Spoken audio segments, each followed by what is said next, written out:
Hello sir, need advice po. Nag-loan po ako sa CBC last week ng 95,000. Di ko po na-count money ko. Na-realize ko na kulang pala ng 10,000 kasi 85 lang na-receive ko.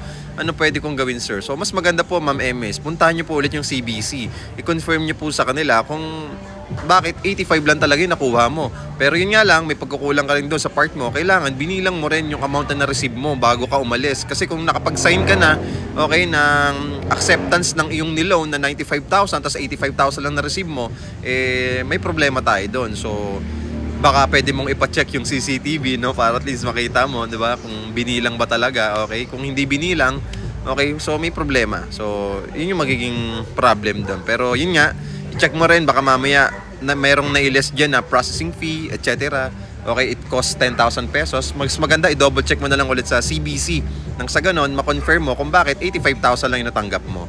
And kung talagang totoo talagang sinasabi mo na 85,000 lang talaga yung nakuha mo, mako-confirm naman po nila yan. Kaya advice po natin sa mga maglo-loan po dyan, i-double check nyo po yung pera na nare-receive po ninyo. Okay? Especially in form of cash yung makukuha nyo. Minsan kasi cheque, di ba? So mas maganda i-double check po natin. Okay, maraming salamat po sa pag-comment, Ma'am MS.